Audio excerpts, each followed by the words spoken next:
You join us.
Good evening, everyone. Welcome once again to high school football tonight on WILE. The Cambridge Bobcats back in the friendly confines of McFarland Stadium taking on the Columbus Beechcroft Cougars.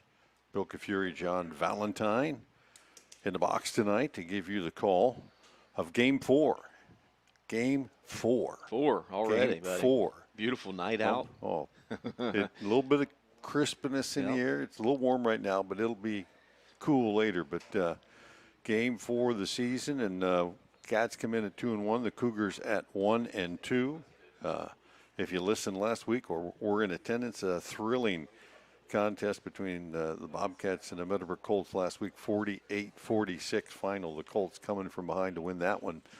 And a good showing for the Bobcats. It doesn't put a W on the board, but there's a lot of things that you can take away from that game that were pretty positive. Well, as I've said many times this week already, there are no moral victories, right?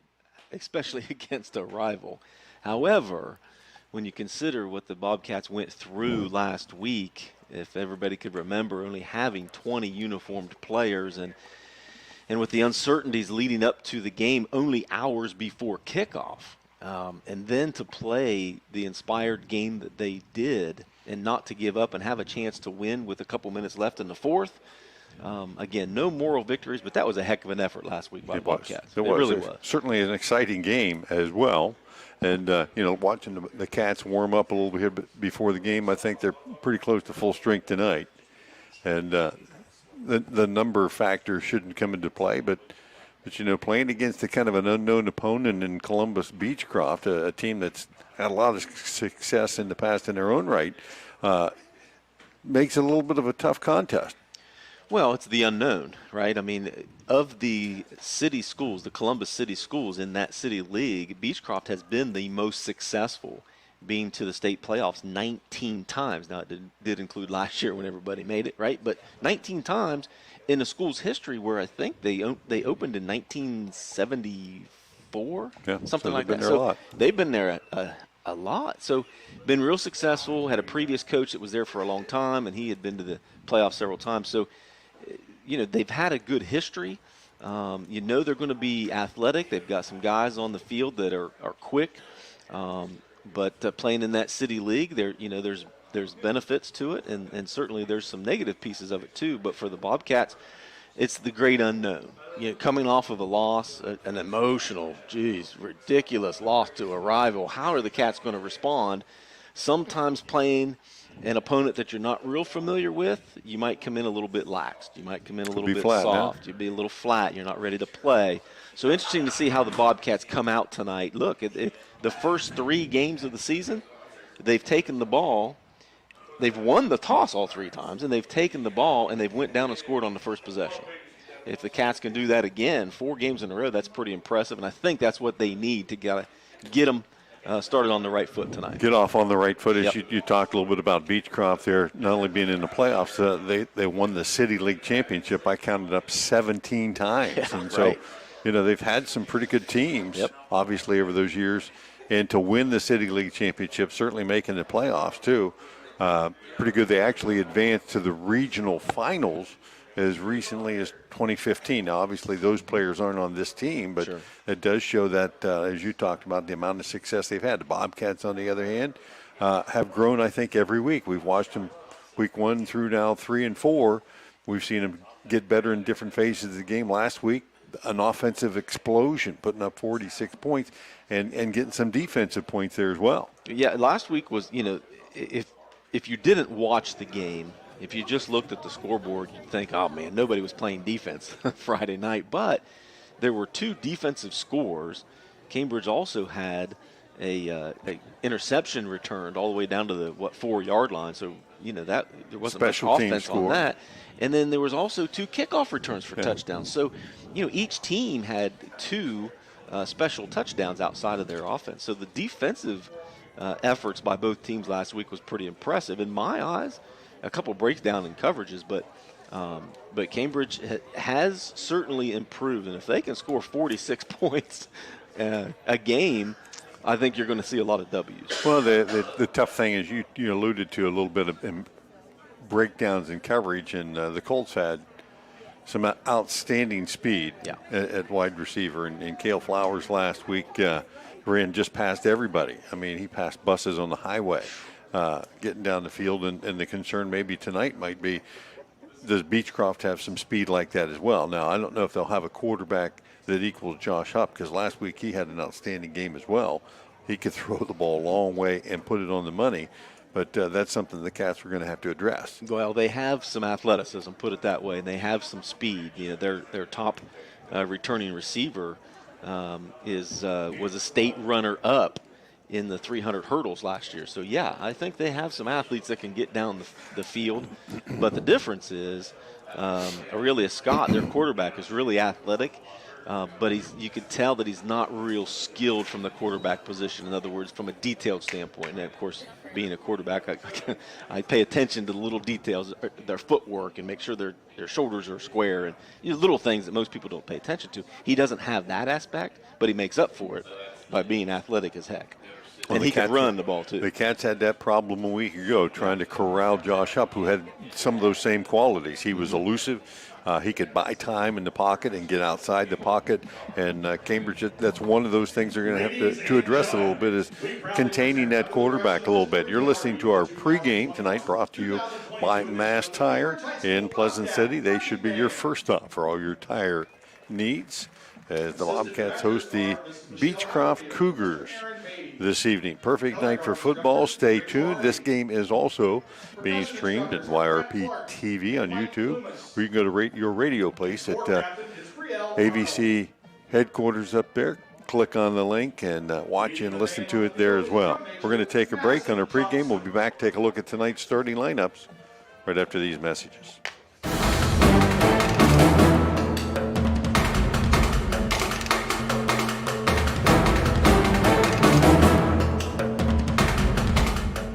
High school football from ABC Sports.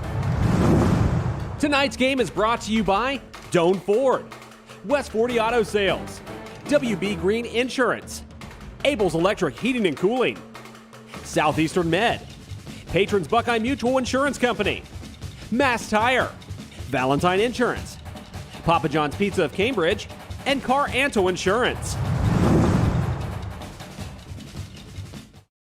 Member Insurance Company tips our hat to those who help ensure that we can all eat tomorrow. We are proud to offer the coverage farmers need to keep growing. So we're taking a moment to say thank you for planning our future. Trust in farming. Trust in Patrons Buckeye Mutual. Trust in tomorrow. Contact your Patrons Buckeye agent today at 638-3604. Trust in Tomorrow is a registered trademark of Grinnell Mutual Reinsurance Company. High school football from ABC Sports on WYLE-FM, Byesville, Cambridge. When it's game night, let Papa John's Pizza on Southgate Parkway feed your team after the game. Hey, this is Shannon. You can create your pizza with all your favorite toppings, or pick one of our specialty pizzas like the Super Hawaiian, the Philly Cheesesteak, the Works, or the Fiery Buffalo Chicken. Don't forget, we also have chicken poppers, wings, breadsticks, and cheese sticks too. Call 740-439-PAPA. That's 439-7272, or order from your phone at papajohns.com. I was sitting in my car and it wouldn't start. I lifted the hood and the engine was falling apart. What would I do? My eyes filled with tears. Then on the radio I heard of West 40 by Pay here, where for a little money down and a little each week, I could have a car, nice, shiny, and sleek. So I walked in the door and I put the money down. Now I got a nice car that I can drive around. West 40 by Pay here will help rebuild your credit. The corner of Dewey and Route 40 in Cambridge, don't you forget it. West 40 Auto Sales, corner of Route 40 and Dewey Avenue in Cambridge, is home of the guaranteed credit approval, with most loans approved while you wait. Go to their website to fill out an online loan application, west40autosales.com. You'll also find their weekly special listed there. Tired of pushy, high-pressured salespeople? Today we have Bill Wilson, sales manager from Abel's Heating, Cooling, Electrical, and Refrigeration. Bill, what makes the Abel's sales team so different? We treat the people we talk to just like we like to be treated. We describe what, in our opinion, are the best choices for the customer in their home. We answer any questions they might have and outline the excellent financing options that are available to them. That's the Abel's difference. Abel's Heating, Cooling, Electrical, and Refrigeration. One company, one goal, your comfort. Do you really think that an insurance company who promises quotes in a few minutes has your best interest in mind? Do they really know you and what coverages you need? Hi, this is John Valentine with Valentine Insurance. We take time to learn about you and your insurance needs so you can feel comfortable that you're receiving the right coverages at the best possible prices. Find us on Facebook, stop by our office, or give us a call at 994-1776. Valentine Insurance, a partner you can depend on. O'Reilly Auto Parts is here to keep your car on the road with the right parts, advice from our parts professionals, and our free loaner tool program. Your local store has more than 80 specialty tools available for your next repair. Refundable deposit required. Stop by O'Reilly Auto Parts and ask about our free loaner tool program, or visit O'ReillyAuto.com. O'Reilly Auto Parts. Okay, so you won't believe this. I mean, I sure couldn't. The deals at Kohl's right now, they're epic. I got the cutest fall tops from Sonoma Goods for Life for $10.99. $19.99 sneakers I can wear everywhere. And I picked up a Keurig coffee maker for less than $100. Amazing, right? I even got some Kohl's cash. So ready to break out all the layers and pumpkin spice everything. It's fall, y'all.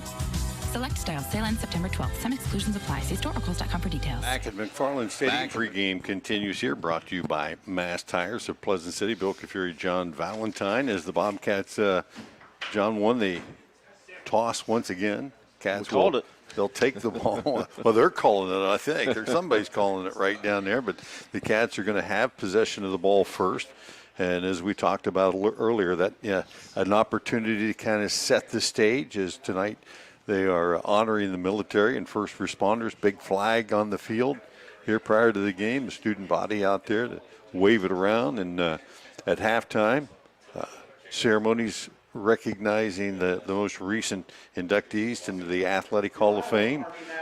Several individuals and a couple of teams, one of which you're a member of. So congratulations to you and your teammates. That induction was held last night. That was a pretty good night as well. It was, and thank you. It means a lot. It was a heck of a lot of fun. And, to see the boys again come back, it was just like yesterday. The same stories, the same guys, the same way they act, right? It's just, it was a lot of fun. And to see some of the other guys that I grew up with there and some of the younger guys behind me as well being inducted. So a great overall night for Cambridge Athletics. Yeah, guys became faster, shot better last night than they did 30 years ago. Of course. Jumped higher. But one you thing listen that to some of those stories, yes, right? But one thing that did not change is they are still exactly the same characters. Yeah, they are. We had my wife, we're worried about what we're wearing. My wife wants, what do you wear? I'm like, really? It doesn't matter, right? Doesn't matter. And I had a jacket. I had a suit jacket. She goes, you really going to wear that? I said, look, I guarantee you somebody will have a suit on, and here's the two guys. Jay Maximo, Scotty Mack will come dressed to the nines. I guarantee you they walk in, they haven't changed one bit. A lot of fun. It was a lot of fun. I enjoyed being there, and those folks will be honored at halftime once again tonight. As the Bobcats take the field, they will have the ball first tonight, and across the front we expect all the regular starters to be back in place tonight. Andy Ogle, Hunter Williams, Angelo Rocco, Sean Harrington, Braden Jackson, Levin Pulaski at the tight end. Noel Lopez filled in quite admirably a week ago for the Cats, as they did very well. And on the outside, Jake Valentine, Devin Ogle, Davian Jeffrey, and Xander Caldwell. A good night a week ago, along with Owen Feldner. Caden Moore, quarterback, Caden Kenworthy, and Easton Jones in the backfield. And the Cats utilized a little bit more last week in the backfield. Trey Stottsberry got a lot of looks too, and looks in the passing game. So we said last week, with adversity came opportunity, and there were a lot of young guys for Cambridge who stepped up last week and got a lot of playing time. Well, everybody got a lot of playing time last week for did. sure, and it was nice to spread the ball around, but they had to. Again, with only 20 able bodies to go last week, everybody played, and everybody played a lot. So look for tonight. We talked about Military Appreciation Night going on all across Ohio tonight, and the Cats were one of 17 teams across the state to actually be honored to wear the camo jerseys tonight, as we did last year versus the Bel Air. They get honored. We don't, because we have to try to read the numbers on those. Oh, man. And then, so of course, bear with us on that. With Beechcroft's away travel jerseys and yellow numbers, it's going to be a lot of fun. Yellow on white is just about as hard as black on camo. That's right. So, we're just saying up front tonight that the numbers might get a little confusing.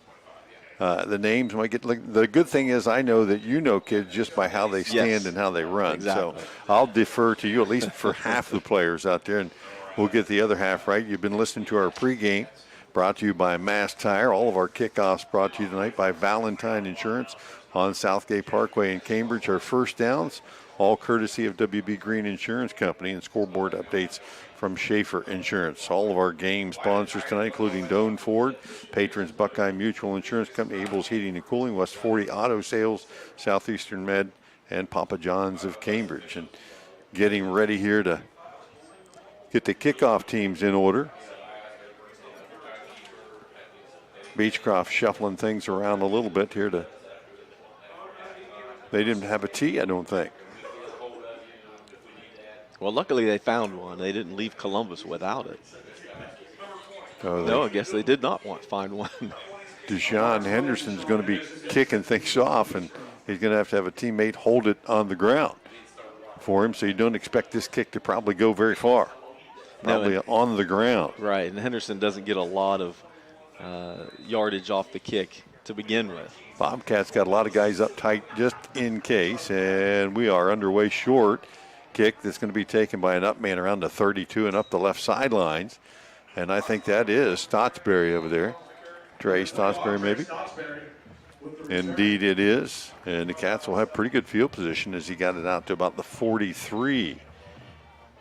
And the best part about it was he didn't mess around. He went straight forward. We're getting better in that regard We're now. learning. We're learning.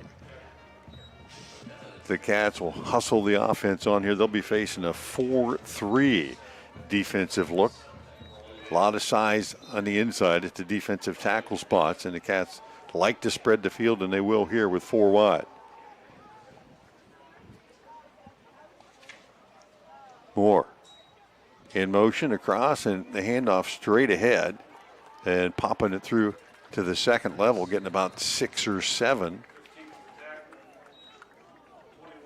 That was Stotsberry. Go to the Bobcats. That was Stotsberry again, and he'll line up again in the backfield. Deontay Latham with the stop there, second and call it 3. Back to pass. Moore looks right, now back to left, flushed out of the pocket. He'll tuck it and run. First down and then some, and scoots out of bounds at the Cougar 45. That will be first down, and WB Green Insurance Company sponsoring all those tonight. Bobcats first one, and good coverage down the field. Moore had plenty of time, though, to throw that ball. Plenty of time. They really not much of a rush there. The offensive line did a good job keeping them inside and gave a nice lane to the outside for Caden Moore. And a whistle, and I think a flag on this play, and Cats in movement. With those camo jerseys, we do got a couple guys with different numbers, so there are a few, as you said. Changes up a little bit. One we know for sure is quarterback Caden Moore. He's wearing 12 tonight. He decided to go with number 12 in honor of our friend Matthew Binkowitz, who passed away last year about this time. Stotsberry again, right up the middle. I checked that. That actually was Caden Kenworthy, and we've seen him be Mr. Inside. He pounds his way, almost looks for people to run into sometimes, but he'll pick up the penalty yardage and 3 more, 8 yards on that carry. 2nd and 7. Probably 4 down territory here for the Bobcats. Yeah, Stotsberry checks back in. 3 rushes, 21 yards for the Cats. And again, one of the Cats moves up front. It'll cost them 5. Second penalty in this drive. Makes it, instead of a second and a reasonable number at 7, now about 12.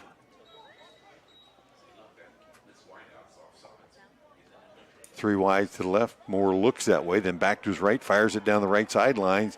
Jump ball down there. Davian Jeffrey hauls it in, but he's going to be out of bounds with that catch. And ball right on the money, but it just carried a little bit over his right shoulder and took him out of bounds. And now 3rd and long. You got to wonder, here we've seen the Cats line up and go for it, and we've also on 4th down seen them run that fake punt a few times where they run it out of the rugby look. Yeah, I don't think there's any doubt they're in 4 down territory here. Bubble screen to the left, completed. Kenworthy in the seam, and he'll have the first down and then some. As Bobcats ran the bubble screen, and then it got covered pretty well, but Kenworthy adjusted up the field in the seam. Moore put it on the numbers, and that'll be another WB Green Insurance first down. Little different wrinkle. A nice wrinkle. The defensive end got some pretty good pressure off the end and got in the backfield, but that's what opened up the lane for Kenworthy to be able to hit that post. 1st and 10 from the 25. Kenworthy across in motion. Back to pass. Moore again. Flushed to his right. Looks down the field. He'll tuck it, try to get to the edge to the 30, and then stood up and knocked down. Good open field tackle that time by Deshaun Henderson. Perfect textbook tackle there by Henderson. He took his time, fed off the blocker, and put his helmet right in Caden Moore's chest. Loss of a couple on that play. 2nd and 12 from the 28 now. 4 wide, handoff. Stotsberry stacked up at the line of scrimmage. He'll lose another couple yards. Jalen Radford, number 30, on the stop. Jalen Radford on the stop, and the Cats now facing 3rd and long. And again, not a field goal look situation, but certainly an opportunity here maybe to pick up half of it here and half on the next down. Right. 4 down look, quick pass out in the left flat. That is completed. Kenworthy has it. He will get half the yardage back there and make it a 3rd, or check that 4th and about 9 or 10. So the Cats looking at a long yardage situation here to keep their streak alive of scoring their first possession every game. And they'll spread the field. 3 wide to the right, 1 to the left. Stotsberry leads to the right, Moore rolling that way. Now he'll pump fake it and throw it. Hits his receiver, and that is completed. Caden Kenworthy had his helmet jarred off down at the 13-yard line, but that looks like enough for the first down. Looking for the signal from the officials. Yeah, he signaled initially that it was first down. It looks like he's got it by about a yard, but there's a flag on the field. Flag on the field, and that's against the Bobcats. On the far side of the field is Moore rolled towards us to the right. Man, it took a long time to develop, so we had a legal man downfield. You know, the offensive linemen are working real hard to give him a lot of time, and must have been a little further down the field than the official. Well, when Moore took off with the ball running towards us, it looked like he might run the ball. Mm-hmm. And at the last second before he crossed the line, threw the ball, and that's going to cost the Bobcats that play and move it back to the 30. 3rd penalty already for the Cats for 15 yards. Of course, that was the biggest one because it took away a first down. Took away a first down there, so 4th and 15. Cats have eaten up almost 4 minutes of this opening period clock. They'll spread the field 4 wide, straight back. Moore steps up in the pocket, fires it deep down the right side, has a man in the end zone, and good defense right at the end there. Deontay Latham came over and knocked that ball away from the intended receiver. And I think that was Feldner down there, and he had a step on it, but the safety got there just in time to knock it away, and it's going to end up being Cats turning it over on downs. Yeah, it's a great. Caden put it where he needed to. But that's just a great defensive play there by the Beechcroft safety. So Beechcroft is going to step in on offense, taking over at their own 30-yard line. Led by Aurelius Scott. You're going to hear the name Deontay Latham in the backfield a little bit with Scott and Jaden Douglas at the wideout spot. He's a speedster. State track meet speed, and they go 3 wide here as Latham leads the way around the right side for Douglas. Douglas has the corner to the 40-yard line before he's finally stacked up. That'll be about 10 and a first down. And Latham didn't that Douglas didn't look like he was moving very fast till he got the ball in his hands, and he was like he was shot out of a cannon. Yes, he was. Jewison on the stop for the Bobcats. Pickup of about 11 on that first down carry out to the 41. And you see that utilizing that jet sweep. Well, using their speed, but you see that that the Cougars are pretty big up front as well. They are. They've got some size and they have some skill up there, especially. Keep your eye on 52, Antoine Reed, not only on the offensive side, but he's also that defensive end. Full house backfield, fumbled snap, and Scott has to get back and get on. He went under center that time and had a little wishbone look behind him, fumbled the ball, and it will be a loss of about 5 on that play. Aurelius Scott, not big as a quarterback, probably about 5'9", and he'll get back into the shotgun here. Might not even be 5'9". And they've got some players that are a little smaller than him as well, but you know when they're that small, you know they've got some speed. And movement again on the outside. And actually that was Aurelius Scott who had moved out to that slot position, and Deontay Latham was going to take the direct snap. He is a running back, so that penalty sets him back another 5. And it becomes 2nd and 20. And Latham is their leading rusher on the season so far, and really leading returner from last year as well. They were set up in a little bit of a wildcat there, so not afraid on 2nd and long to be able to put Latham in the backfield. Still some confusion here on their setup. Scott at the QB spot brings a running back in with him. He'll fake it, roll to his left, look down the field, fire it out there, intended for a receiver, got tipped up in the air and intended out there that time. And should have been caught by Douglas Jalen off Simmons, of the deflection. Yeah, it hung in the air forever. Sure did. And Douglas had a chance to pick that up in stride and could have picked up some really big yardage there if he could have came down with that catch. So 3rd and 20.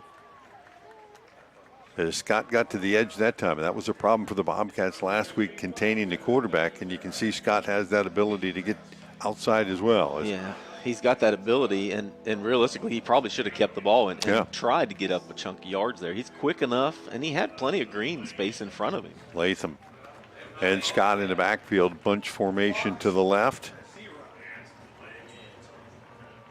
Back to pass.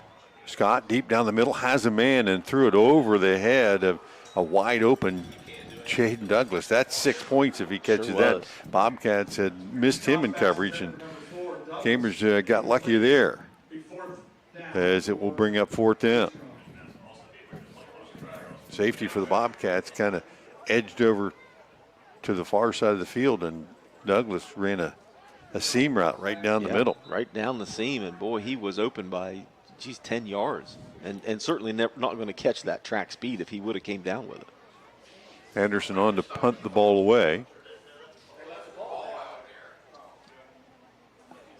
Back deep for the Bobcats, Davian Jeffries.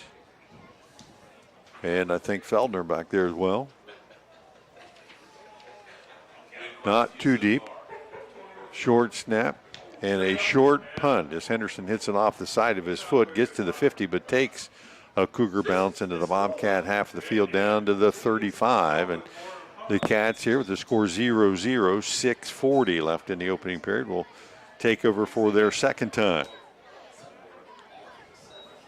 Sun setting there. We almost have the entire field covered in shade now. Though the Bobcats learn on that first drive, they need to do more of here.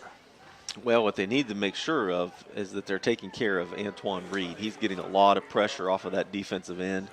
Again, he's adjusted the play a couple times, but I like getting Caden Moore out of the pocket. Beechcroft doesn't seem real, that don't look like they're spying him real well, so I think he's going to have room to run. Handoff straight ahead, Stotsberry.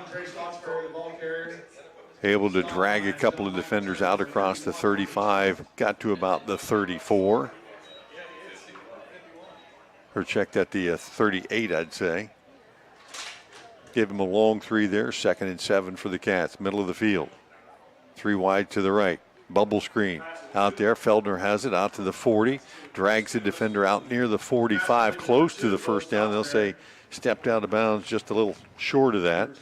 And the Bobcats will face a 3rd and short here with 6:01 counting and no score today in this first period. 4-man defensive front, and they're big guys, all of them.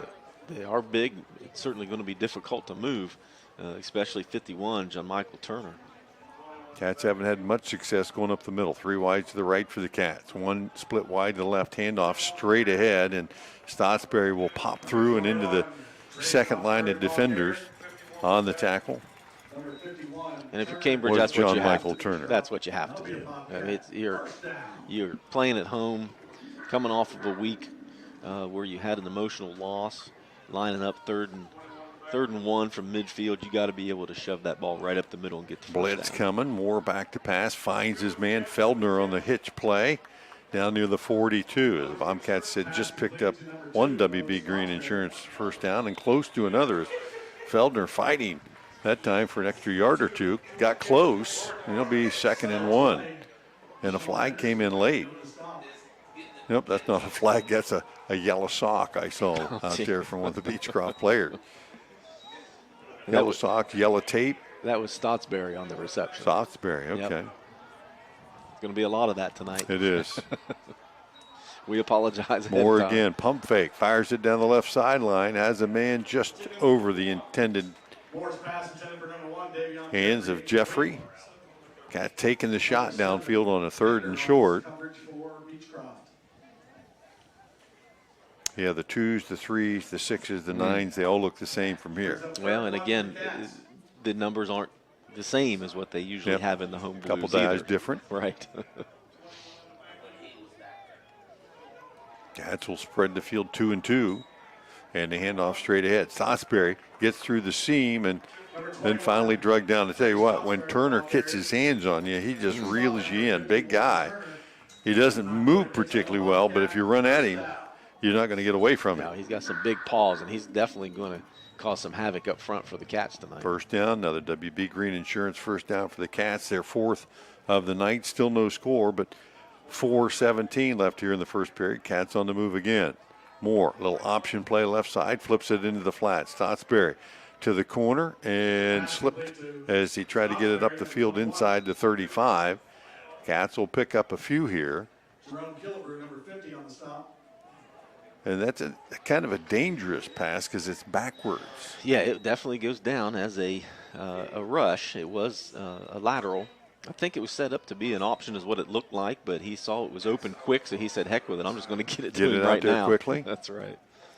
Again, the 2x2 set for the Cats here, 2nd and 7. Moore, back to pass, flush to his left. He'll tuck it. Has good yardage close to the first down marker, and they'll see where they mark him, if he got to it or just short of it. And it's like the linesman on that side has him just short of the marker. Moore pretty good at extending the play when he needs to. And again, nothing 3rd and short. Right, 3rd and short again for what, the 3rd, maybe 4th time already. So Cats are going to go right back to Stotsberry up the middle. Quick drive, and Moore on the keeper straight ahead with Stotsberry on the lead, and that looks to be enough. And indeed, the line judge says move those sticks. Another WB Green Insurance first down. Their 5th of the night, 3rd on this drive. Cats started at their own 35 3 minutes ago, and certainly in 4-down territory now at the Cougar 26. And no problem with establishing the line of scrimmage. I mean, Beechcroft has a tendency of starting quick, but giving up as the game goes on. So being able to punish them up front and be able to move the ball on the ground is perfect for the Cats tonight. Again, Stotsberry straight ahead and short yardage here. 10th play of the drive there for the Cats, and Bo only picking up a couple on that carry, maybe one. Yeah, his 7th carry tonight for 20 yards so far. Cats keeping the defense honest just by keeping them between the tackles. 2 receivers spread wide to the right for the Cats here. And motion across, here comes Kenworthy, and Moore will look that way. Fires to Kenworthy in the flat, and he got stuck as the ball tipped off his hands. And again, Henderson, we called his name a few times. He finds himself around the ball a lot. Yeah, and it stuck Kenworthy right when the ball got there. Yeah, it looked like Kenworthy was going to be open there for a second. He was. He closed quickly. And it took a while to get the ball out to him. But, yeah, if he could have caught that ball just a little bit sooner, put a move on Henderson, he had a lot of room to run. Easton Jones checks in. He's one of the 4 receivers to the right. A no back look here. Moore with the snap, runs to his right, fires it down there, has a man, and that is Stotsberry at the 15, up to the 10, the 5, breaks it out to the end zone, and that will be a Bobcats score. From 25 yards out, the Cats finally get on the board. They use the air to get it down to 23 of the opening period. The Cats on top first. 25-yard pass, and a lot of that came on the run after the catch. Yeah, great move by Stotsberry to make the first guy miss, and then saw a seam, jumped on that seam. Trey's got pretty good speed, so he saw that seam and hit it as quick as he could and carried a guy into the end zone for 6. Parsons on for the extra point attempt. High snap, holds down, kick is up, and it is good. 2:23 mark of the first period. Cats strike first, a 12-play 65-yard drive, 7-0 Cambridge. We'll be back right after this. What would you do in the event of a total loss if you couldn't rebuild your house? Did you know that 80% of homes are uninsured? Erie Insurance has guaranteed replacement costs. No matter the cost, Erie Insurance will rebuild your house with the like, kind, and quality material. Call the offices of Carr and Antle today at 740-373-6058 or call or text Jim Antle at 740-995-3244 for a free quote. Carr and Antle Insurance. You're covered with us. Back at McFarland Stadium, your Schaefer Insurance scoreboard update. 7-0 Bobcats on a 12-play, 65-yard methodical drive. Cats balanced the attack out a little bit that time, on the ground, in the air. Trey Stotsberry, who got most of the carries on the ground, also got the catch and the score from 25 yards out. Caden Moore, another touchdown pass on the season. He's averaging a couple a game anyway. Yeah, he's when he's patient like he was so far in those first two drives, he can be pretty effective. So, Caden through the air, obviously. He's averaging 222 yards a game. Bobcats in the camos tonight, leading 7-0. And Parson comes on to kick this one away. Valentine Insurance kickoff coming up.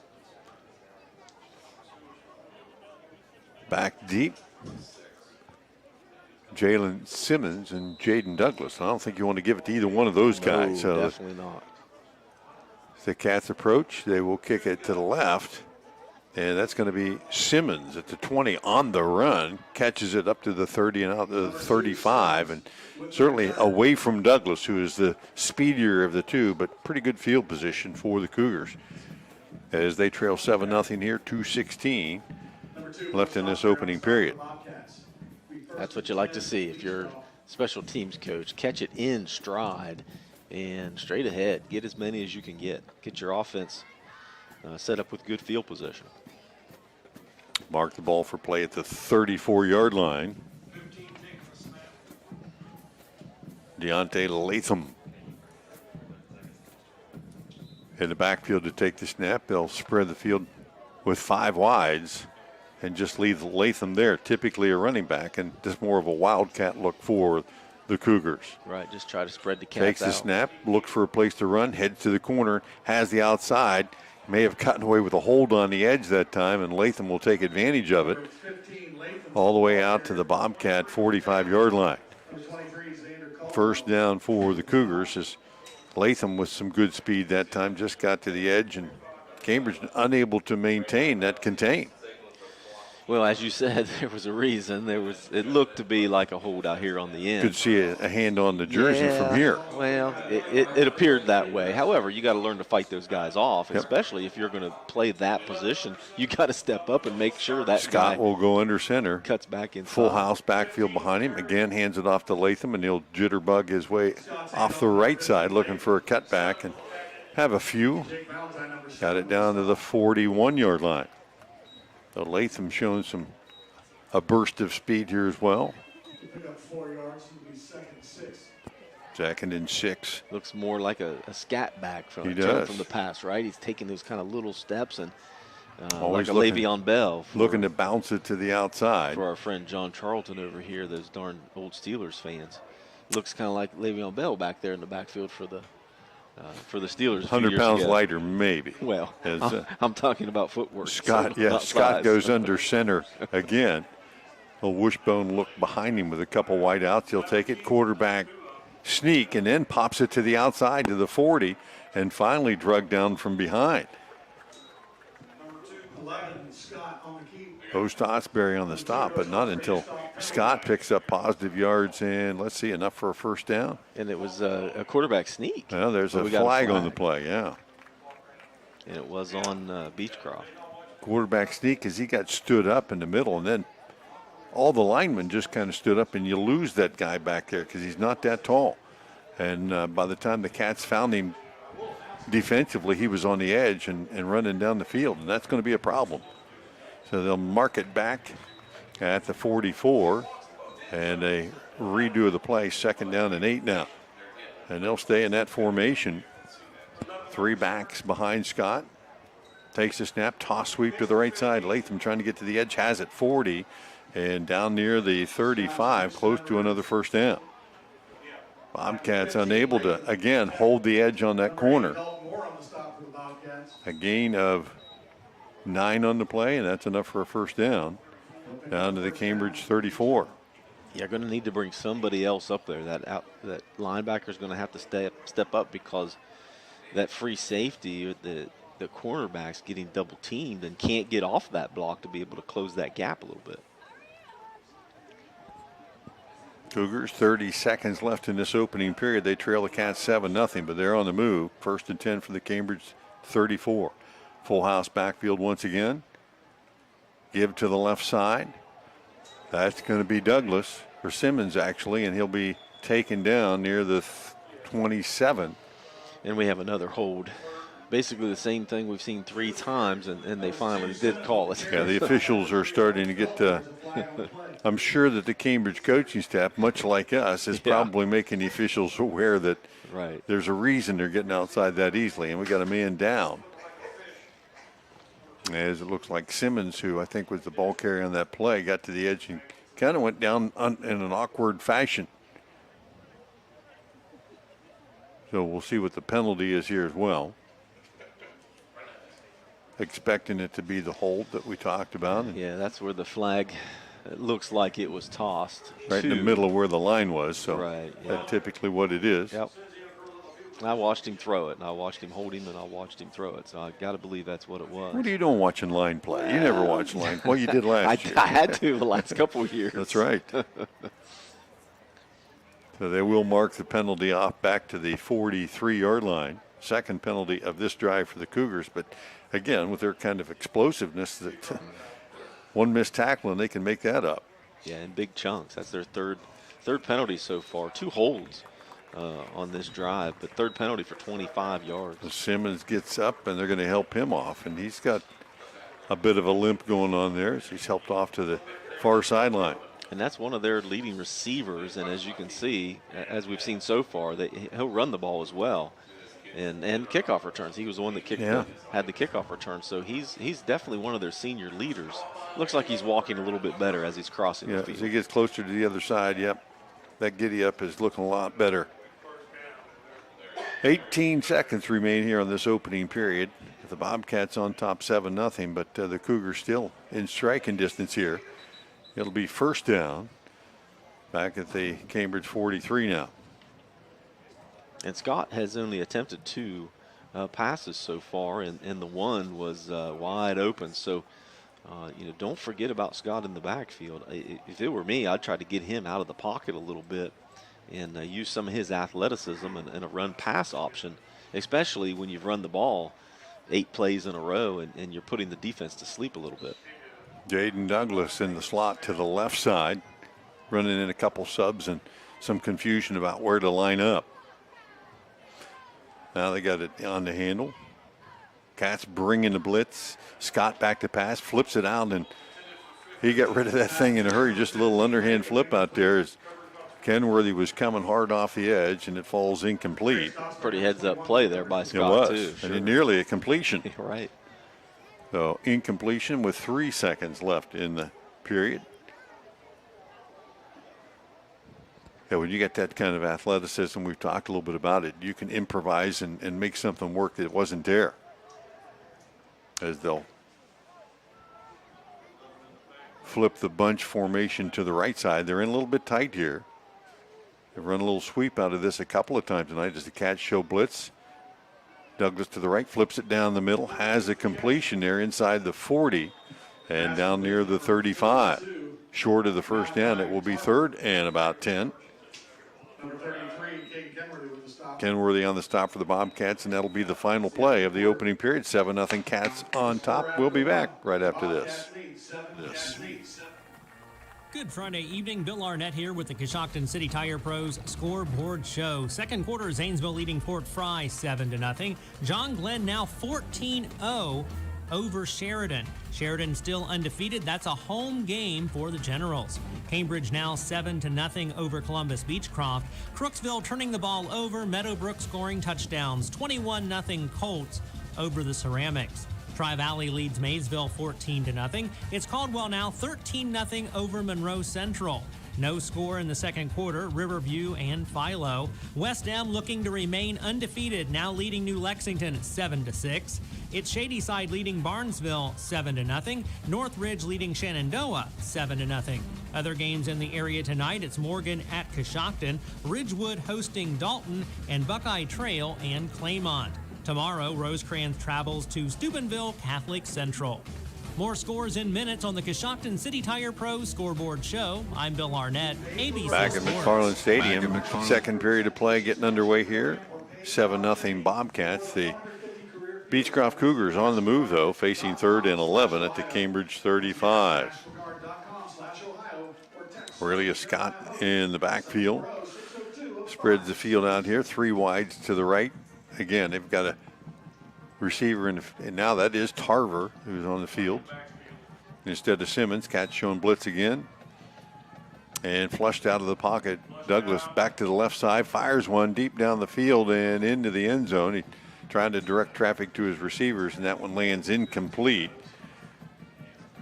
Probably see him go for it here on 4th down deep in Cambridge territory. And again, Scott with so much elusiveness, the Cats put some heat on him, but they can't get to him. Well, and luckily, the defensive end, Sean Harrington, was able to get back outside to put some pressure on Scott to keep him contained, or he had plenty of room down the sidelines to take off if Harrington wasn't there. Douglas splits wide to the right. And he is the leading receiver for the Cougars. Back in pass formation. Scott takes it, looks that way, steps up into the pocket, right through a number of Bobcats, and they're going to bring him down on 4th down. The Cats will hold on down. 11, Scott on the keeper, brought down by number 44. That's a huge defensive stop for Cambridge to be able to get the ball back at the 35-yard line, starting pretty good field position. Yeah, Pulaski with the stop for the Bobcats on defense, so Cambridge holds. And it looked a little bit dicey there for the Cats the first part of that drive, but 7 plays in, a couple of penalties hurt the Cougars as well. Yep, 2 big 10-yard penalties really helped. However, Cambridge has 3 penalties tonight too. Yeah, so Cats will take over, leading by a touchdown at their own 35. Cats had a 12-play drive last time out, eliminating the penalties in that drive. They'll spread the field here with 4 wide. Jones in the backfield.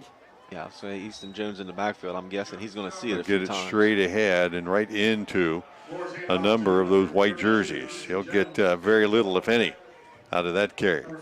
As you said, Turner's so big, John Michael Turner in the middle of that defense.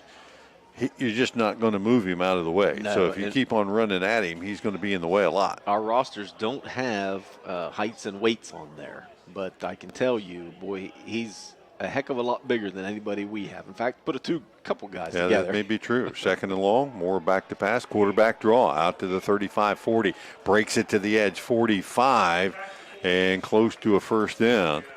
Good open field stop by, again, Henderson.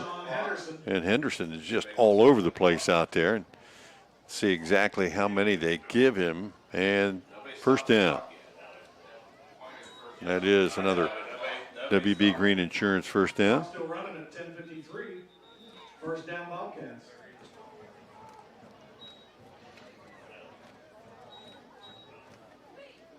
And now timeout on the field. Looks like they want to measure it. He already signaled first down. Yeah, they were moving the sticks, and the referee came out and signaled first down. That's really not his job, probably, huh? Well, it's the official. It's the linesman on our side, the wing on our side, the home side, to be able to make that call. But his spot was actually about a half-yard short of where it's at. The mechanics of this, too, to move the ball and then come and measure it, are not to necessarily. Signal first down and then to change your mind. Well, I'm guessing that Beechcroft requested a measurement. And they'll stretch the chains, and it looks like it's going to be a little bit short. Yeah. Cats need to get to the other side of the 45, but, the play was made on the sidelines here, and then to take the ball out to the hash, assuming that those lines are straight. you can put it in the same place, right? I know who painted them, so I don't know how straight they are. But, again, the wing on our side had it short of that mark anyway. Yep. So the fact that it got to the 45 to me is kind of a mystery anyway. It should have never been. Third and the length of a football out of the shotgun here. Moore with Jones beside him. Blitz showing up front. Moore will take the direct snap, and he'll wiggle his way forward, and that will be a WB Green Insurance first down. Took him 3 plays instead of 2. Now the clock will be wound back in motion. 10:49 left in the half. 7-0 Cats on the move again, shy of midfield. 2 wide to the right, slot formation to the left side. Handoff straight ahead. And Jones will power his way out near the 50. Give him 3, maybe 4, as the Cats continue to kind of test that middle just enough to keep those safeties and linebackers in the middle. Well, Antoine Reed, does he look like a big fellow on this side? I'd say that's who you got to keep your eye on, because he not only is he large, but he's also their senior leader, both offensively and defensively. He's a force. Moore takes his snap, rolls to his right, tucks it, looks for space to run, and then doesn't find any. Out on the edge, Pender came up for the stop there. It looked like Moore was going to be able to turn the corner, and Pender came up. Nice open field tackle there, makes it 3rd and 7. And obviously their athleticism is in their defensive backfield and their linebackers. So if you can get at least 3 or 4 yards deep, you got a shot. Cat trips receivers to the left. They find Kenworthy, and he'll slide it forward. Looks to be enough for a first down. And tackled by Latham. And again, a WB Green Insurance first down. Cats utilizing that bunch formation, and they'll run it again to the short side here. Handoff straight ahead, Jones, and not much there again. Cats unable to get a whole lot of push up front. And we know why. And we do know why. That was play 7. And again, Cats starting from their own 35, kind of methodically moving it up and down the field. They'll spread the field 5 wide here on 2nd and long. Moore sees the blitz coming off his left, takes the snap, looks that way, fires it in the flat, has his man. Jeffrey goes up high, pulls it down, and fights his way upfield for a little bit more. That tackle by Lane, but another pickup of about 10 for the Cats, make it 13, and another WB Green Insurance first down. Yeah, we've got a roughing the passer tacked on to the end of that play. Right.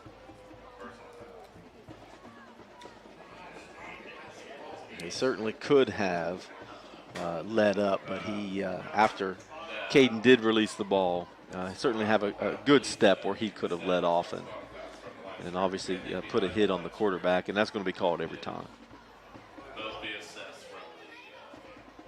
So from the end of the play, which stopped at 32, tack on that penalty yardage,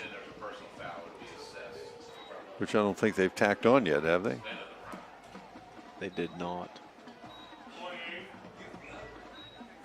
Well, now they're not going to. Wow. 1st and 10.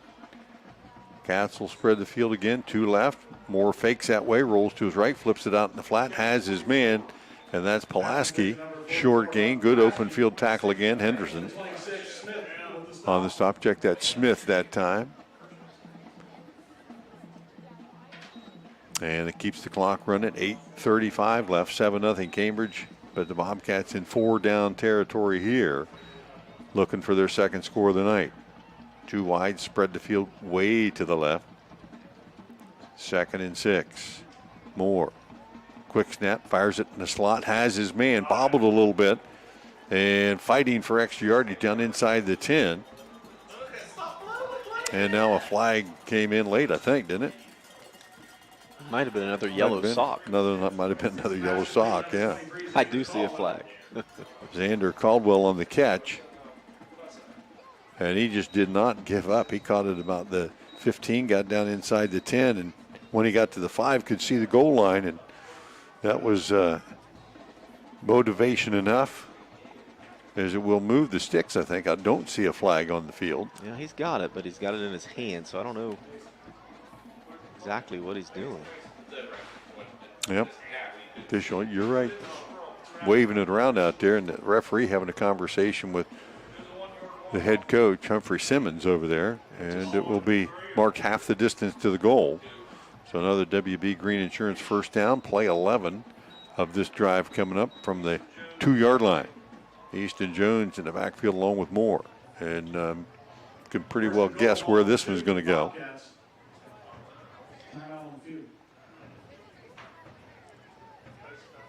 And the coach is going to call his guys over and call a timeout. So we'll take it with them. Cats banging on the door for score number 2.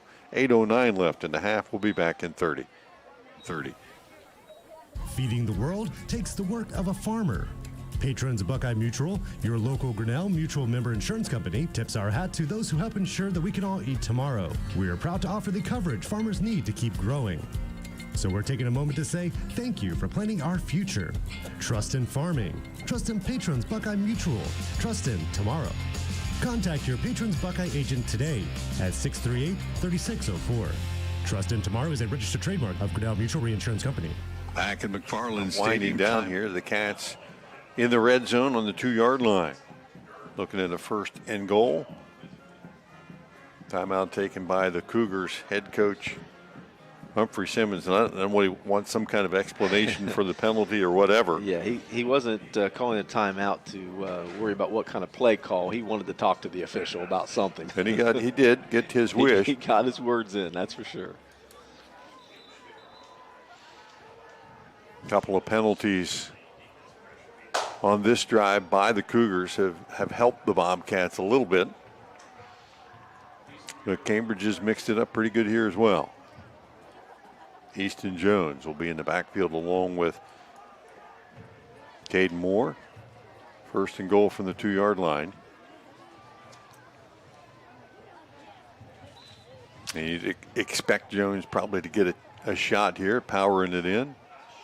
As Kenworthy comes across, they'll hand it to Jones straight ahead, hit at the line of scrimmage, trying to drag defenders forward, but not much there. Little misdirection using Kenworthy's motion in the backfield, but the Cats are going to come up a little shy there. No gain. 1 yard loss. Yeah, looks like actually a loss of a yard there. If you're going to hit it, you got to hit it pretty quick down here. Well, it'd be nice to set that play up with actually giving it to Kenworthy once in a while on that jet sweep. Kenworthy in the backfield along with Jones. Out of the gun. And the Cats will drop back to pass. Fired in the slot, and that one knocked away. Intended for Jeffrey as the defender got a hand in there. Pretty good defensive play. Yeah, good one-on-one coverage. Third down and goal. Clock stop with 7:32 left. Cats again will spread the field out. Slot to the left side. Jones in the backfield with Moore. Moore takes a snap, looks to his left. Under pressure, throws it, ball knocked away. And they'll say pass. The referee says that was a pass, and it's incomplete because John Michael Turner was rumbling 95 yards with that one. Can you imagine if he would have intercepted that ball and took off down the sidelines? You talk about a big boy getting down the field. Talk about a turnaround of events. That too. I mean, the Cats in almost a sure score situation. First and goal from the 2. Now face fourth and goal from the 3. Tried to run a pick play on the near side on that last play, and it just didn't develop quick enough. No, but they had real good pressure, too. I mean, Beechcroft brought the guys on the outside. Fourth down, and now the Bobcats are going to take a timeout to discuss their options. 7:23 left to go in a half. Cats fourth and goal. We'll be back after this. Play clock still going. Most of us are faced with uncertainty every day. Your job, your finances, sporting events, schooling for your children, and so much more. With so much uncertainty surrounding you, there's one auto dealership that you can be certain about, and that's Doan Ford. You can be certain that you'll always get a great deal and the best service afterwards. In business for nearly 60 years has given Doan Ford the reputation of being a strong, reliable dealership. Be certain. Choose Doan Ford. Online at DoanFord.com. Back at McFarland Stadium. 7:18 left here in the first half. Bobcats facing fourth and goal from the 3-yard line. coming out of their own timeout here to have decided they will go for the touchdown opportunity here, and instead of maybe a field goal, which would be nothing more than an extra point attempt. But Cats will put 2 receivers wide to the left and a couple of backs in the backfield along with Moore. Tight end, offset to the right side. And they've announced that they want 7:20 on the clock. The Cougar players want their fans on their feet, and there's probably a couple of dozen of them over there, well, right? now that the cheerleaders have showed up, they have a decent crowd. Cats, twin receivers to the left. Jones in the backfield, along with Kenworthy and Moore. Moore takes the snap, drops straight back under pressure, fires it again, and that one was nearly picked. That could have been a pick 6. As Simmons back in the ball game after an earlier injury, and he picks that off. He is gone. Oh, nobody's going to catch him, that's for sure. And 14 plays, and the Bobcats turn it over on downs inside the 5-yard line. Well, what do you do? I mean, you don't mind giving them the ball at the 3-yard line. I mean, you're putting your defense in a good spot, but you have to come away with some points, right? Well, and you attempted to run one time, got stuck, but then you went to the air a few times and just didn't have time to throw the ball. Right. Yeah, they're getting a lot of pressure on Caden, and if you're going to be able to run that play, you're going to either have to have him be able to take the ball right up the middle in the pocket or get him outside. I'd rather see him get away from the defenders and give him that run-pass option. Scott goes under center. He'll turn, toss sweep it to the left side, trying to get to the edge. He does get a man out there, breaks one tackle, and then a second, and they're going to have some space to move now. Number 25, Davis, the ball carrier. Davis, the ball carrier that time. LaShante Davis. And they moved it all the way out near the 22-yard line. That'll get him out of the hole. 7:08 left, and another first down for the Cougars. Cats get points on the board there. You might have saw the Dauber go down a little bit for the Cougars, but now they're motivated a little bit more, and they'll spread the field 5 wide. And they should be. They had a pretty good defensive stance there. Latham in the backfield. Last time out of this set, took it and ran to the edge. This time he'll do the same thing. Fakes right, goes left, looks to get it to the corner, breaks one tackle, a second, and a third, and up across the 35, we'll have another first down. Deontay Latham, a tough tackle that time. Finally, Kenworthy dragging him out of bounds, but he's a tough guy to get a good look at. Yeah, well, tough guy to bring down when you're hitting him at the shoulders as well. Cats should have learned that from last week with a lot of missed tackles. You got to put that shoulder pad in their gut and wrap up. Scott back in the backfield along with Latham. 1st and 10. Scott back to pass. Looks down the field. Fires one deep. That's going to be hanging in the air and then tapped away. As that was intended for Douglas, but way underthrown. Douglas had to come back and really be a defensive player there and tap it away. Yeah, Scott's got to get rid of that a little bit quicker. When you have the speed like Douglas, you got to just take 3 steps and launch it. Yeah. Let him run underneath it. Yeah, he outran him that time. Right. He couldn't throw it far enough. You're right. Douglas with great speed. My scouting report said he was a state runner-up in the 300 hurdles. Yep, that's right. That's pretty good quickness. And he's not jumping over anything out there. He's just running straight. 6:31 left here, 2nd and 10. Full house backfield again. Run near side. LaShante Davis on the carry. Not a whole lot there. Bobcats. Sean Harrington with first contact there. Just a gain of a couple now. 3rd and 10. We've seen the Cougars run the ball well, not throw it particularly well, and they come out in a run look here.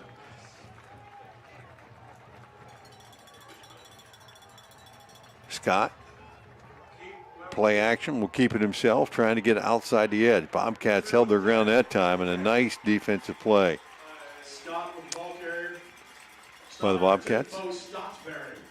Bo Stottsbury held his spot that time. He was not fooled and waiting for him on the edge. Slings him down. Big loss on the play all the way back inside to 30. 4th and long coming up. And we'll see the Cougars forced into another punt situation. And all you youngsters at home watching this game, you should be here at the game, but I'm glad that you're watching us. That's how you play containment defense. There you go. That's exactly what you're supposed to do. Great job there by Stottsbury. Spread punt formation as Henderson steps back. Did not get much of it last time. High snap here. Now forced to get away, and he does. Low end over end kick that's going to take a bounce for the Cougars again at the Cambridge 40 down to the 35. And that was near disaster for the Cougars there. Just the athleticism of Henderson allowed them to get rid of it. He had a Bobcat defender on his back that looked like Caden Kenworthy. He was breathing down his neck trying to make the tackle as he was kicking the ball. Cats could have really had some great field position there. Cambridge once again backed up into their own end of the field with 4:57 left, 7-0 Cambridge. Cats could be on top by more, but 14-play drive, their last possession, snuffed out inside the 5. They'll start again from about their 34-yard line. Trying to get one more score before halftime here. 4:57 as the Cats have their 4th possession of the night. They've turned it over on downs twice deep in Cougar territory, and now motion across by Valentine. He'll stop and throw it. Has a man wide open down the right sideline and in and out of the hands of Davian Jeffrey. What a great time to have that play call as well, to catch the Cougars off. Yeah, they were caught. They sure were caught. All Jeffrey had to do was haul it in, and I think he could probably hear footsteps coming, but all he had to do was catch that one, and the Cats were going to be in good spots, and it will be 2nd and 10. Good time to run that play. You got to execute on both ends of it. Cats got the first half of it. And facing 2nd and long here. 4:49 left. Nice to do that on first down as well. I like the timing. I like the play call. Just got to haul it in. Moore with a couple backs in the backfield. Fumbled the snap, and the whistles blow.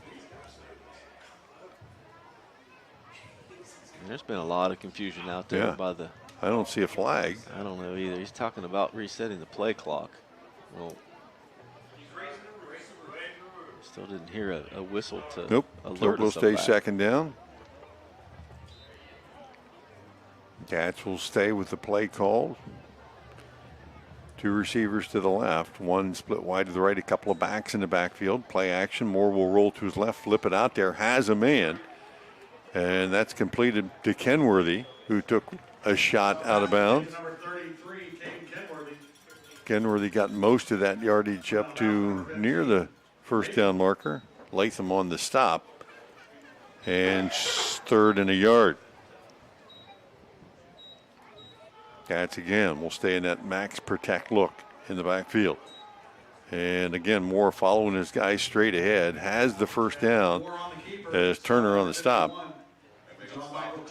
Man, that should be enough for a WB Green first down. We got a man down. A couple of Cougars on this play. As the Cats went straight ahead, a couple of guys there.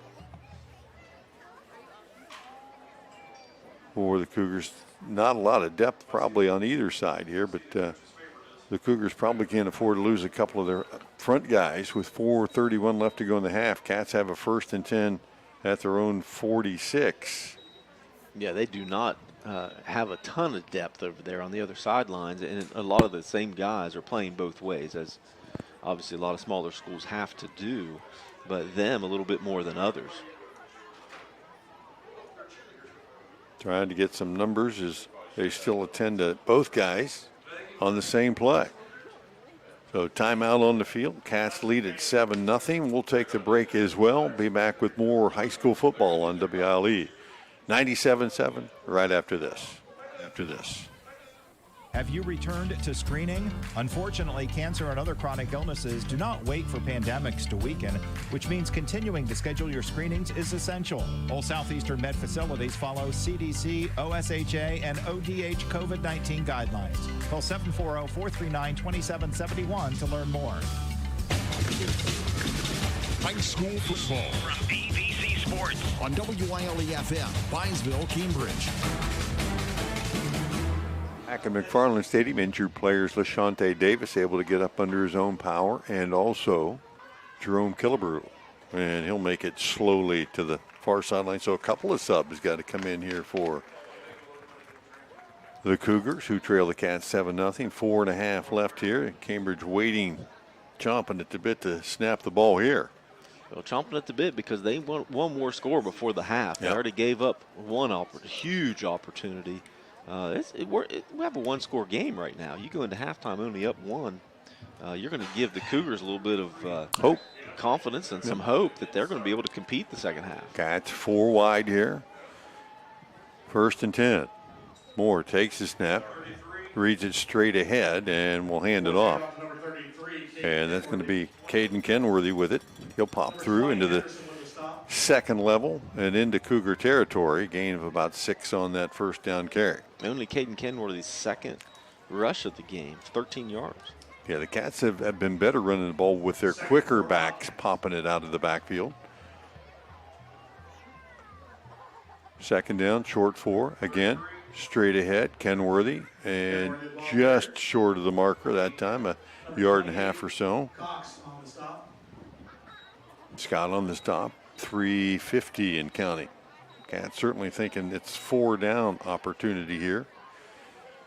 It is, but remember, they only have 2 timeouts left, so they're going to have to pick up a first down here to give themselves an opportunity. Look, Moore back to pass, pump fakes it, fires it, has his man, and that's completed. 11 Pulaski inside the 35. Gives the Cats another WB Green Insurance first down. Cambridge has had 11 first downs in this first half, but only 1 touchdown to show for that. Moves the sticks down near the 33-yard line. 3:20 as the clock winds back into play. 4 wides. Jones in the backfield as Kenworthy comes across the motion, trip receivers to the right. Moore looks that way, steps up, fires it down the middle, has his man again. Pulaski hauls it in at the 20. Had to reach back behind himself, made a nice athletic play there.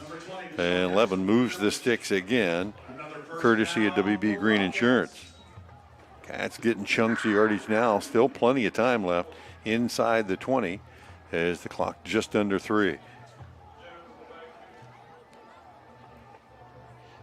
Drip receivers to the right. Moore goes back to his left, fires it across the middle, has his man there, and that is 6 and a score as Valentine on a little skinny post takes it in from 18 out. Well, that is 16-yard play. So the Cats with their second score of the night. And Caden did a great job of looking off the coverage. He had multiple receivers to the right side, kept looking to the right side to give Valentine an opportunity to hit that post with a one-on-one look and caught the defender sleeping just a tad. So Parsons on for the extra point attempt. 13-0 Cats here with 2:41 left in the half. And it is up and good. 2 for 2 for Parsons, and the Bobcats extend their lead 14-0. We'll be back right after these messages. How can you select from insurance companies offering you lizards or ducks? When it comes to protection for your home and auto, you want a company that provides quality insurance products and personalized, fair, friendly claims service. WB Green Insurance represents Westfield Insurance. Their reputation is based on sharing knowledge and building trust. Westfield has been around the neighborhood over 150 years. WB Green Insurance welcomes the opportunity to quote your home, car, and business insurance. Don't be fooled by lizards and ducks. Call 439-1329. Back at McFarland Stadium, 2:41 to go. Bobcats took over that drive with 4:57 and only took them a couple of minutes to drive 66 yards, 8 plays. And Caden Moore with his second touchdown pass of the night, this time finding classmate Jake Valentine from 16 yards out. The extra point attempt good. 14-0. Valentine, seldom used wide receiver. Good hands though, and you know, I made the comment there. He ran a really nice route. Moore put it right on him, and then he split the seam and into the end zone. Yep, looked like he knew what he was doing. Yeah, he knew which direction to go anyway. Right. Valentine Insurance kick-up coming up here. Our Schaefer Insurance scoreboard with the Cats on top. 2 scores now, 14-0. Trying to keep it away from the speed backs in the back. And again, the kick to the left side heads to Simmons. He'll fumble it at the 15. Brings it up to the 20. Actually, that was Douglas who switched sides that time. And Douglas said, if they're going to kick it over there, I want to go over there. And picks it up and didn't get underway as he got it up to about the 25. Now, Beechcroft has not enjoyed any good field position tonight. They've started drives at their own 30, 34, 3, and 25. And have had to punt twice and turn it over on downs. They have 2:35 left here to try to get points in the first half. And probably the most important defensive possession for Cambridge here, because you have that 2-score lead now. You have to go into halftime at minimum with that 2-score lead. You cannot give them any momentum. This would be a huge defensive stop here for Cambridge, having them run that clock at minimum, go up 2 scores. Aurelia Scott, the quarterback, back to pass, flips it out in the left flat, has a man, and it is completed. Latham on the reception and just trying to create some space for him. Got him out in space and takes it up near the 35. And that's enough for a first down. Gain of 10. Well, now they're going to move the chains back a little bit and say, still waiting for the linesman to get the chain set correctly there. Yes, it is first down. Oh, my goodness. Yes, what are we doing, guys? I'm confused, too. Yeah, they finally got it right. Well, now he's going over there to tell him it's second down. Second down, that he didn't get the required yardage, come up short by a yard.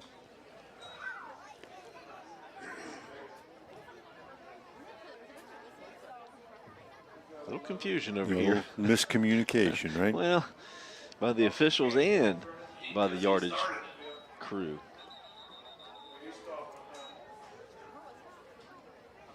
See Tim Lepla over there on that chain gang, so that could be part of the reason why that's an issue, huh? Second in a yard.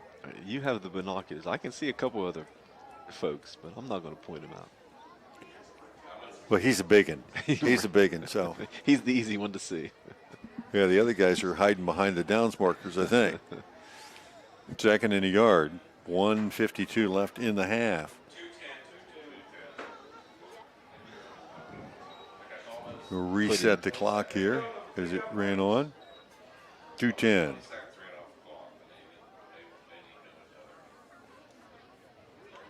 Cats will make a defensive substitution here, and the Cougars lined up and ready. Bunch formation to the right. Aurelia Scott in the backfield, taking the direct snap. Back to pass, looks to pass, flips it out in the right flat, has a man there, and great open field tackle and coverage by the Bobcats that time. Pass completes number 15, Latham. Latham on the catch. Number 8, Dalton Moore on the stop. Dalton Moore for the Cats. First down for Beechcroft. And the Cougars will pick up a first down there.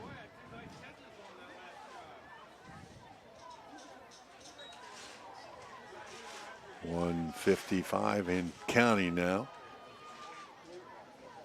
Cougars still got a couple of timeouts left. Trying to mount a drive here late in the first half. Down 2 scores. Scott rolling to his left. Flips it again into the flat. Has a man. And he'll catch it and step out of bounds. Pender on the catch. Little toe tap on the sideline. Got them both down. Short gain, though, only about 3. 1:33 left in the half. Long way to go here. You got to expect at some point to launch it, try to get in the downfield to Douglas. Right, and wasting a lot of time with those rollouts and to the open side of the field, too. Step back and throw one deep here. Yeah, Douglas in a bunch to the left. Henderson split wide to the right by himself. Scott takes the snap, rolls to his left, looks that way, steps up and hit just as he got rid of it, and ball goes out of bounds. Harrington for the Bobcats putting pressure on, and he was not going to let Scott step up and step into that one. And ball was almost picked off, too, by a Cambridge defender. After Harrington hit him, the ball kind of fluttered in the air, and really somebody from the Cougars and from the Bobcats went up for it. And unfortunately, the ball hit the ground. Yeah, it's hoping to come up maybe with a big defensive play. Had a couple last week as Douglas spreads wide to the right, part of a 3-man set. You got to believe that the Cougars want to try to get the ball to him. And motion. Well, he knew he was getting the ball, didn't he? I think so. Inside guy was Simmons. And he came out of his stance pretty quickly that time, trying to get an edge on the defense. It'll cost the Cougars 5. 6th penalty so far for the Cougars for 38 yards. 1:24 left in the half. Cats lead at 14-0. And defensively here, you got to give cushion. Right. Keep everything in front of you. Yes, I was going to mention that before that last play. And now that you see him sprinting down the field, you know it's coming. So, and they have moved. Looks like Valentine has moved back from that free safety spot to give a cushion. Rolling to the right. Scott fires it. Completed. And the Cats come up and put a couple hats on the receiver. That was Simmons, who is the inside receiver. Valentine with the first hit and drove him backwards. Let's see where they'll mark the ball at the 40-yard line, and a timeout on the field with 1:11.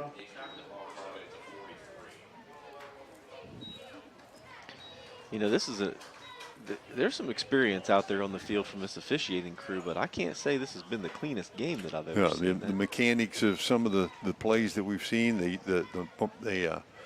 measured a couple of times and dealing with the chain gang, and that's just communication with the guys you got over there and the linesman making sure that everybody knows what to do and who to watch. Right, and it just seems like there's been a lot of communication. Of course, you could probably hear the clock crew here in the press box, not real happy about the crew not winding the clock on time and doing those kind of things too. So we need to get everybody on the same page here. Yeah, well, when you're on the field, those are big things. It's all part of the game maintenance, right? That's absolutely. Regardless of those factors, the Cats lead it 14-0 here, and I don't know if the Cougars are thinking about going for this on 4th down. Well, I wouldn't be. I mean, you don't get it here. You give the Cats a minute. They've struggled with their punt team tonight, though. They punted twice, and both of them have been pretty dicey. Well, I mean, you can't give an explosive offense. Of course, Cambridge has not been explosive tonight. No. But you know they can score quickly. You don't want to give them an opportunity to have the ball at the 40-yard line with a minute to go and Simmons 2 timeouts. Douglas are going to spread wide to the left coming out of the timeout, and they're going to go for it here. And Cambridge needs somebody else over there to stay Scott deep. Takes the snap, rolls to his left, flips it out into the flat, had a man, and he threw it to him, and he lost his footing. Douglas got it and tried to kick it into high gear and loses his footing, and the Bobcats are going to take over on down. So the worst case scenario for the Cougars, not only is it caught, but it's caught behind the line of scrimmage. They lose 4 yards. Lose yardage back to the 35, so the Cats have another chance to put points on the board with 1:04 to go in the half, and excellent field position at the Cougar 35. And you talk about a perfect situation for Cambridge. Not only do you get the ball back with 2 timeouts in your pocket, but you're getting the ball back short field at the Cougars' 35-yard line. Short field here. Now, Ball's knowing placed. that there's a minute to go still, there's no reason to rush here either. You don't need to throw the ball in Placed the at end the zone. right hash. Yeah, you got plenty of time here. Bo Stottsbury in the backfield along with Moore. Cats spreading the field out here. Wideouts both ways now. Kenworthy comes across in motion, making trips receivers left. Moore looking that way, has him, and had Kenworthy open, but underthrew him, trying to throw across his body. Never really got the shoulder square, and falls incomplete. 59 seconds left in the half.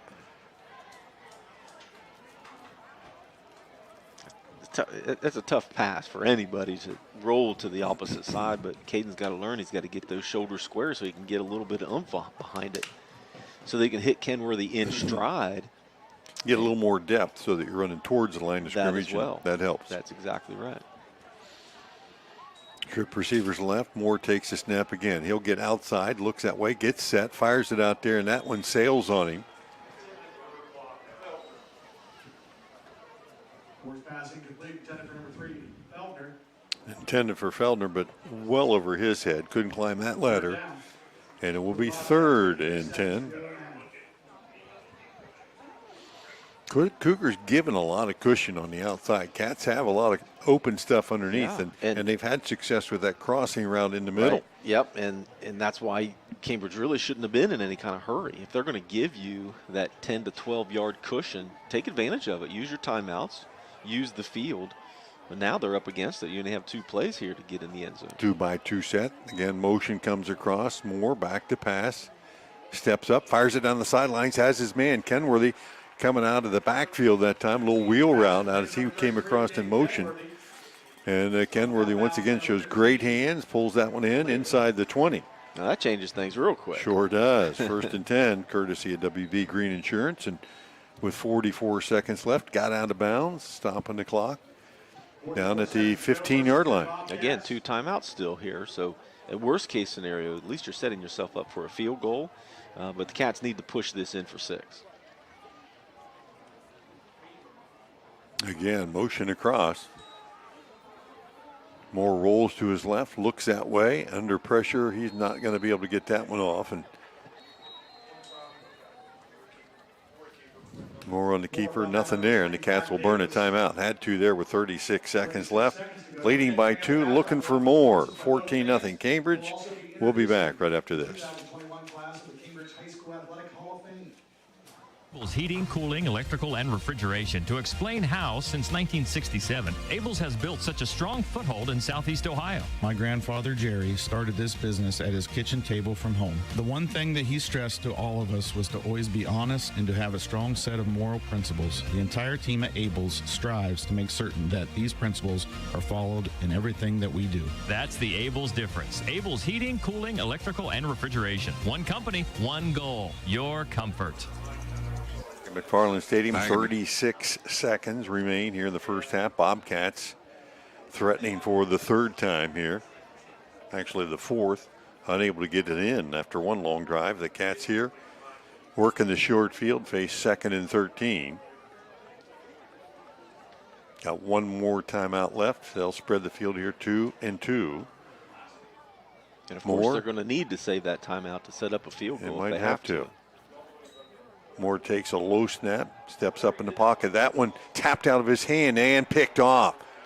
Bobcats giving chase, coming up the far sideline are the Cougars, and down the sideline and making the Cats miss tackles, and finally spun down at about the Cambridge 20-yard line. And that was Latham who got the tip pass as Moore stepped up. That ball tipped at the line of scrimmage, and that pick is going to set the Cougars up with 18 seconds to go. They got a shot now. Well, bad went to worse lucky there to corral him. Oh, yeah, I mean, a couple missed tackles and a couple blocks. Boy, that Cougars were pretty excited running down the sideline. Everybody was looking for somebody to block. Really, they the only guy score. for the Cats who had a shot was Moore, and he kind of kept him from getting past him. All the receivers, all your fast guys are already in the end zone away from it. Right. So Scott will bring the offense out. They've got one timeout remaining, and they'll start this drive from the Cambridge 20-yard line. 18 seconds left here as they try to get their wideouts squared around in the right spot. Douglas, the speedster, wide to the right all by himself. Scott takes the snap, looks that way, fires it in the slot, and a diving attempt as he was wide open. Cats given a big cushion there and a penalty. Penalty flag in the backfield. Roughing the passer. That play only took a few seconds. And at this point, I know that Douglas has great speed, but you can't give him that much space out there to work in an open field. No, and you could see that was the play that was developing. They loaded the other side and opened him up so wide that the only place he could have went was a post route, and the safety had to roll over to the other side. So they're going to come back with a similar formation. Basically, and again, Douglas way to the right, full house backfield, getting him in one-on-one coverage and motion up front. As the penalty gave the Cougars a first down at the Cambridge 10, but it certainly looked like a lineman for the Cougars that time jumped off sides. They, like I said, still have a timeout left, so they can still run the ball here. Sure. And we're actually letting them get the Bobcats move. We're letting them get closer to the goal line. They won't need to use their timeout. Full house look again out of that wishbone. First and goal from the 5. Handoff left side, Latham. And he'll get inside the 5, and timeout called with 8 left on the clock. 8 seconds to go, timeout, Beechcroft. We'll keep it here for this timeout with just 8 seconds left in the half. Huge defensive play coming up here for the Bobcats. Second and goal coming up. Yeah, inside the 5, 2-yard line here. Right, 2-yard line. This is the last play of the half. I mean, unless it's a real quick pass, which I don't think they're going to do. I think they're going to try to run the ball, but I'd want to get Scott out of the backfield a little bit and see if he can run in with his wheels over here to the open side. But Latham's been pretty quick coming out on the toss sweeps and letting him get to the edge. I don't think the Cats have kept him under a positive gain all night long on that sweep. Latham's only had the ball 5 times in his hands on the ground, but 49 yards. Yeah. They did have one big pass play as well, but for 9 yards. But yeah, he's only run the ball 5 times, but 49 yards. He's so quick and elusive. And the Cats not the best tackling technique tonight, hitting him a little bit high. The Cougars used their timeout to talk things over. Now the Bobcats are going to bring the defense over here and have a conversation too. And I just kind of was wondering if the Cats are going to use a timeout as well here. Certainly wouldn't hurt. No, make sure that, especially once the offense comes out and they show you their hand, which they have, that full house backfield. And again, putting Douglas wide out to the right. Well, you got to bring that safety over here to help, and he's not coming over. He's getting the run, but he can still be able to defend the run off of the edge. He's got to be able to shut that. Scott will go under center. Handoff straight ahead, bounce around in the backfield, and the Bobcats are going to catch Latham. And he pitched it back. Is that going to count? I think it does. Boy, it looked like it was a forward pass, didn't it? He flipped it forward, but I don't see no any flag. flags, and the Cougars are celebrating. And the handoff, actually, that time to Latham, he got stacked up the line of scrimmage as he was being driven back, flipped it ahead, and the touchdown is going to count. Wow, so that time Latham flipping it back to the quarterback, Scott, for the touchdown. And you don't draw it up like that. No, certainly, but a great heads-up play. However, he flipped that ball forward. That certainly would be a should pass, not. though. You're allowed to throw a forward pass if you're behind the line of scrimmage. Or no, they're saying no now. Right. And I can't say he was behind the line of scrimmage. I mean, he could have easily broken the plane. So the officials here are waving off the score. And once again, we talked a little bit about the confusion that's taking place on the field. I mean, the scoreboard operators had the points on the board. They signaled touchdown.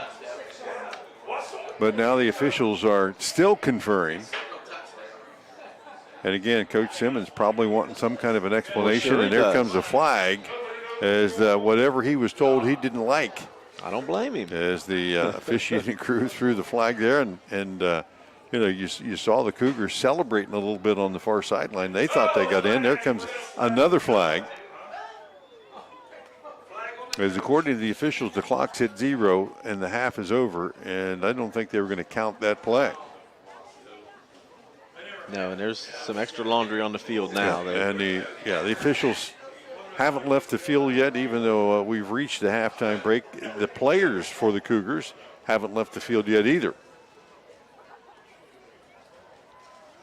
And now the referee signaling.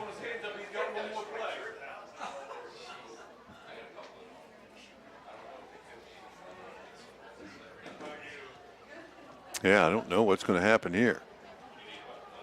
Yeah, geez. I hate to go to a break yet because till those officials leave the half, leave the field, we're not done yet. Right. Huh? We don't know exactly what's going to happen. And of course, the Bobcats, the Cats have left the field. The coaching staff, the players, the officials signaled the half was over, and they left. The Cougars are going to take a seat over under the tree there, and that's where they're going to spend their halftime. But for the first portion of it here, the halftime clock hasn't been set yet. But for the first portion of it, the referee saying, wind that clock. It's halftime. So we are at halftime at McFarland Stadium. A wild one. And it is 14-0 Cambridge. Halftime coming up. Stay tuned. We'll be back. Stats and scoring a little bit later on. Back after that.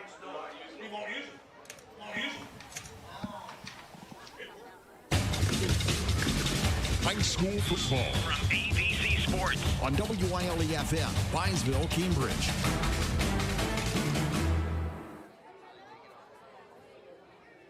Board show. Fort Fry scores first in the second half, 7-7. Fort Fry and Zanesville.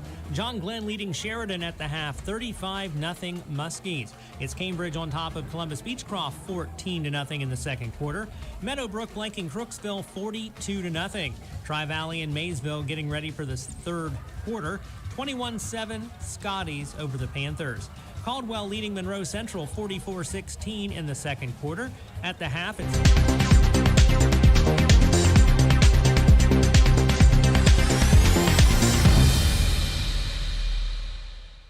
leading Morgan 21-0. It's Shadyside 21 and Barnesville 7.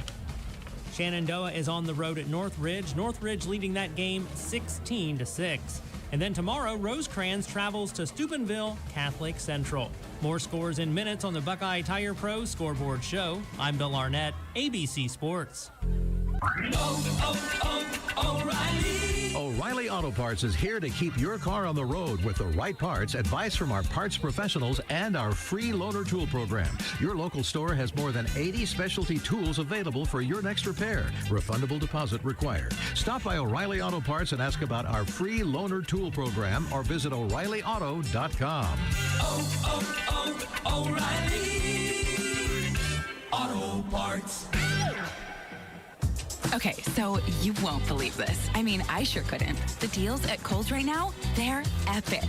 I got the cutest fall tops from Sonoma Goods for Life for $10.99. $19.99 sneakers I can wear everywhere. And I picked up a Keurig coffee maker for less than $100. Amazing, right?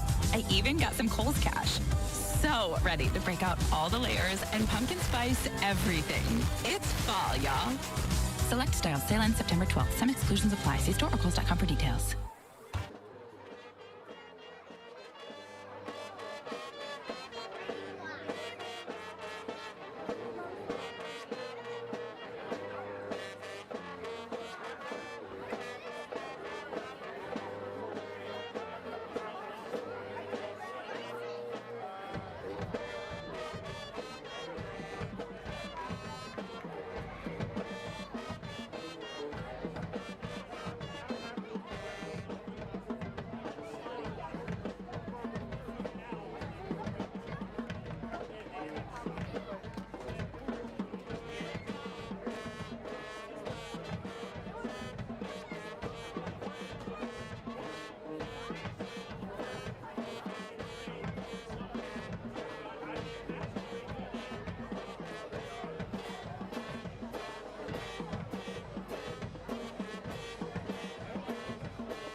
coffin box opera or but most of us know it as the Can-Can. We close tonight's show with the music composed by Gabriel Fauré for a series of light summer concerts in Paris in 1887. Its title is taken from the Spanish court.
1 week from tomorrow, on September 18th, the Cambridge High School Bobcat Marching Band and Boosters will host the 41st annual Cabot Field Band right here in the McFarland Stadium. It starts at 5 p.m. Come out and support the band program.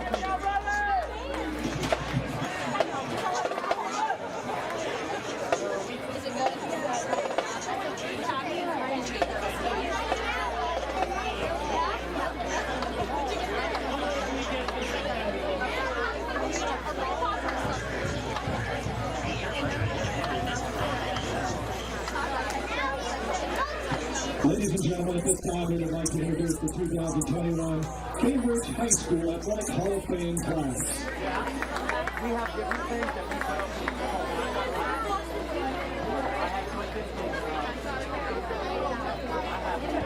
Our first inductee is from the class of 2000. It is Natalie Kim. Natalie graduated from Cambridge High School in 2000. She earned 11 varsity letters, 4 in basketball, 4 in track and field, and 3 in volleyball. Natalie became the first lady Bobcat to score over 1,000 points and continued her basketball playing career at Wright State. Along with her athletic accomplishments, Natalie was also an excellent student who was named class president all 4 years and serving as homecoming queen. Ladies and gentlemen, Natalie Brown.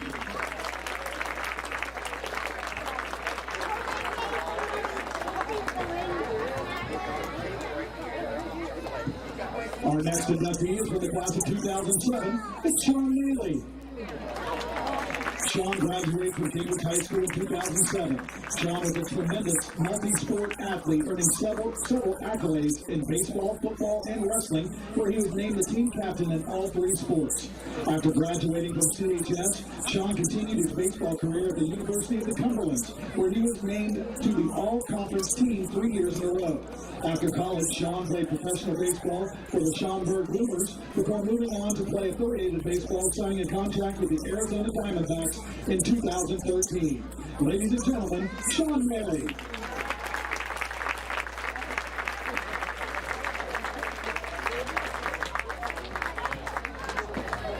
Our next inductee is from the class of 1985, and it's Jay Simpke.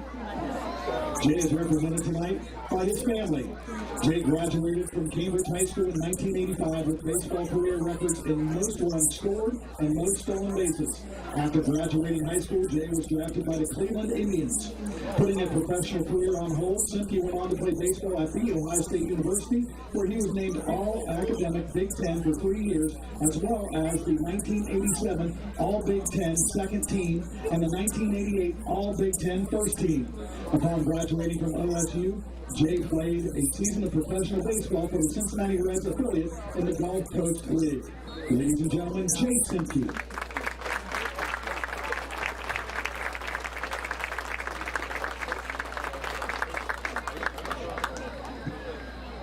Our next inductee is from the class of 1996, and it's Jameel Turner. Jameel graduated from Cambridge in 1996, where he was voted most talented and top athlete in his class. Jameel excelled in multiple sports, including baseball, basketball, football, and track and field.